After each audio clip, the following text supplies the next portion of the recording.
Bonjour les filles et bienvenue pour cet épisode 3 de la Happiness Résistance.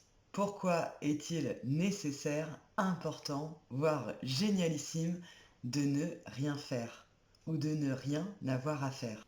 Ah, l'éloge de la lenteur, l'incroyable pulsion créatrice qu'il y a derrière. Être seul face à soi-même, quel bonheur! Ou pas? Oui, je suis d'accord. Pour beaucoup d'entre nous, être seul et coupé de nos habitudes actuelles, c'est très difficile. Je peux le comprendre. Si tu es comme moi il y a quelques années et que ton agenda est blindé un mois à l'avance de choses à faire, d'apéro copines, de soirées salsa, d'expos en tout genre ou d'obligations familiales, ne t'inquiète pas, ça va aller mamie. Je sais que les pages blanches de ton agenda peuvent franchement te foutre la frousse. Mais pas de panique, ladies, la solution est en toi. Et si je te disais que c'était le moment pour créer, expérimenter et développer tes super pouvoirs? Là, concrètement, soit tu sens toutes les cellules de ton corps faire oui, oui, oui, oui, oui, soit c'est le vide abyssal.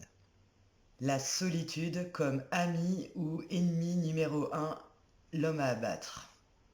Alors déjà, les filles, on a le droit de se sentir seul, même quand on l'est pas vraiment. Un sentiment est un sentiment, vous n'avez pas à vous justifier de votre sentiment de solitude ou pas, ou d'ennui total ou pas.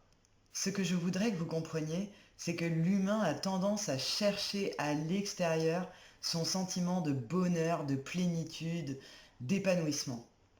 Or, tout se trouve à l'intérieur de nous.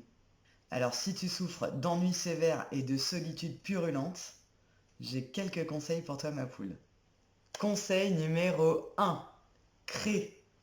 Il faut absolument que tu fasses l'expérience de créer quelque chose. Essaye-toi, improvise-toi, artiste, modelage, peinture, photo, tout ce que tu voudras, dessin, mais crée ma poule. Il faut vraiment que tu t'essayes à quelque chose. Pour la petite anecdote, lors du dernier confinement, j'ai beaucoup dessiné et lorsque j'ai publié mes dessins sur Facebook, j'ai une amie qui a voulu également faire pareil. Donc je lui disais que je ne faisais que copier des images. Elle a pris des images, elle a copié et elle m'a dit avoir passé un excellent moment avec elle-même, mais aussi en plus avec ses enfants. Depuis, elle aime à dessiner et à vivre ce moment avec elle. Donc vous voyez, parfois on sait faire des choses, mais comme on n'a jamais essayé, on ne le sait même pas. Collage photo, peinture, vidéo, montage, écriture, poésie, écris un livre même si tu as envie. L'importance, c'est de t'essayer à quelque chose de nouveau. Deuxième et dernier conseil pour cette vidéo, décide de faire quelque chose que tu repoussais jusque-là. Si par exemple tu rêves de t'inscrire à un cours de danse, à un cours de théâtre ou à quoi que ce soit, prends l'engagement aujourd'hui que dès que le confinement sera fini, tu t'inscris. Et je te rappelle que si tu t'ennuies profondément, YouTube est plein de bonnes paroles, mais aussi d'activités à faire chez soi. Donc n'hésite pas, découvre, essaye-toi. C'est ça l'essentiel. Même si par exemple ce que tu repousses, c'est le rangement. Et bah fais-le, profites-en pour le faire.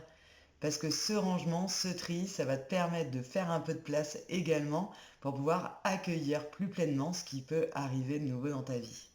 Tu peux en profiter pour apprendre plein de choses, creuser un sujet qui te passionne. N'hésite pas, les occupations sont bien plus nombreuses qu'il ne paraît. Et loin des occupations de consommation, on retrouve une intériorité qui fait du bien. Donc n'hésite pas. Mener un projet d'un point A à un point B donne de la fierté, de la confiance en soi. Car ma poule, si tu ne le sais pas, il ne faut pas attendre d'avoir fait pour avoir confiance, c'est en faisant que tu gagneras confiance en toi. Découvrir ces moments avec toi-même, c'est générer une nouvelle énergie qui va te nourrir. Je tiens à envoyer une dose d'amour, mais intersidérale, à toutes les personnes qui passent ce confinement vraiment seules. Et surtout, utilisez les réseaux sociaux, utilisez votre téléphone pour rester en lien avec vos proches et vos amis et éventuellement même créer des nouveaux liens avec des gens que vous ne connaissez pas jusque-là. Voilà les filles, cet épisode d'aujourd'hui est déjà terminé. J'espère qu'il vous aura plu. N'hésitez pas à le liker, à le partager, à le commenter, à vous abonner et à distribuer autour de vous la good vibes, la happiness résistance. Je vous embrasse tous bien fort et je vous dis à très vite, très vite. Salut! Ah, et au cas où vous auriez oublié, je vous rappelle que vous êtes merveilleuses. Salut les filles!